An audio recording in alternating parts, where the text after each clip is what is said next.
صحابی رسول حضرت سیدنا امیر معاویہ رضی اللہ تعالی عنہ کے دور حکومت میں تقریباً 64 لاکھ مربع میل رقبے پر مسلمانوں کی حکومت قائم تھی۔ ظاہر ہے اتنی وسیع و عریض حکومت میں غیر مسلم اقلیتیں بھی آباد تھیں، یہودی، عیسائی اور دوسرے مذاہب کے لوگ بھی آباد تھے۔ وہ کس حیثیت سے رہتے تھے؟ کیا ان تمام کو جیلوں میں بند کر کے رکھا ہوا تھا؟ کیا ان کو کام کاج کی اجازت تھی؟ کیا ان کے کچھ رائٹس تھے؟ وہ اپنے میل جول بھی کرتے تھے، اپنی کمیونٹی میں جاتے تھے، وہ اپنی عبادت بھی کرتے تھے، وہ کاروبار بھی کرتے تھے۔ تو علماء کرام کو بتانا چاہیے نا کہ وہ کس حیثیت سے وہاں رہتے تھے۔ یہ ساری چیزیں غیر مسلم کنٹریز نے لے لی ہیں اسلام سے، لیکن ہم مسلمان ہو کر ہم نے یہ چیزیں چھوڑ دی ہیں۔ آج ہمارے ملک میں اقلیتوں کی حالات دیکھیں اور غیر مسلم کنٹریز میں جا کر اقلیتوں کے، غیر مسلم کنٹری جیسے میں آپ کو برطانیہ کی مثال دیتا ہوں، وہاں پر تو مسلمان اقلیت میں ہے نا، وہ مسلمانوں کے ساتھ کیا سلوک کرتے ہیں اور ہمارے ملک میں غیر مسلم اقلیتوں کے ساتھ کیسا سلوک ہوتا ہے، یہ آپ فرق خود دیکھ لیں۔ یہی وجہ ہے کیونکہ پاکستان میں قانون سب کے لیے ایک نہیں ہے۔ ہر آدمی کی یہ کوشش ہے کہ میں کسی طریقے سے ملک سے باہر نکل جاؤں۔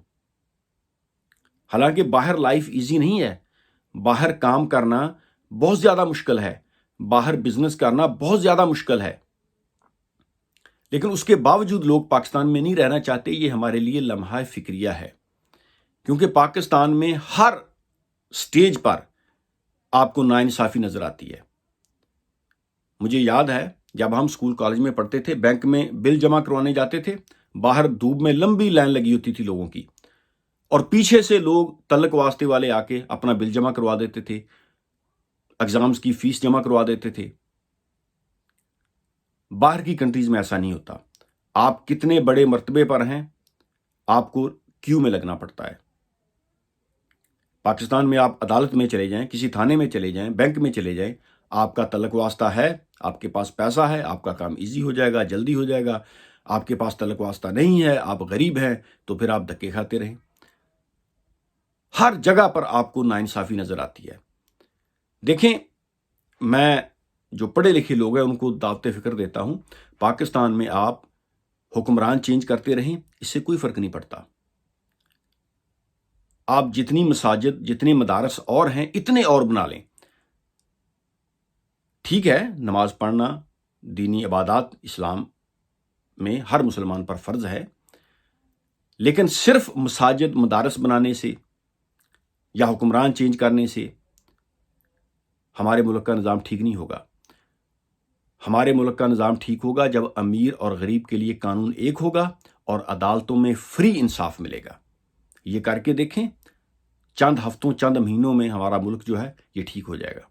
اور جب تک پاکستان میں قانون سب کے لیے ایک نہیں ہو جاتا، امیر اور غریب کے لیے فری عدالتوں میں انصاف نہیں ملتا، آپ 100 سال بھی لگے رہیں، حالات ٹھیک ہونے تو ایک طرف، حالات اور زیادہ خراب ہوں گے، غربت اور زیادہ بڑھے گی، ان امپلائمنٹ اور زیادہ بڑھے گی، جرائم اور زیادہ بڑھیں گے، احساس محرومی لوگوں میں اور زیادہ بڑھے گا، کیونکہ سوسائٹی کو تو یہ اسٹیٹ خود ڈیوائیڈ کر رہی ہے۔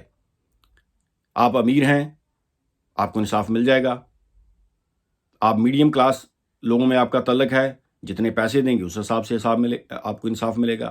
آپ غریب ہیں، دھکے کھاتے رہیں، کوئی آپ کو کسی کو پرواہ نہیں ہے۔ پاکستان میں آپ نیوز پیپر پڑھتے ہیں، کتنے لوگ ہیں جو بھوک کی وجہ سے وہ خودکشی کر لیتے ہیں، وہ اپنے بچوں کی بھوک برداشت نہیں کر سکتے، بچوں سمیت وہ کسی نہر میں چھلانگ لگا دیتے ہیں یا دریا میں چھلانگ لگا دیتے ہیں۔ کون ذمہ دار ہے اس کا؟ اسٹیٹ ذمہ دار ہے نا۔ جس معاشرے میں 2020 میں قانون سب کے لیے ایک نہ ہو، مجھے بتائیں کیا کوئی دوسرے ملکوں سے آ کر وہاں پر انویسٹمنٹ کرے گا؟ کیا دوسرے ملکوں سے آ کر لوگ یہاں پر رہنا پسند کریں گے؟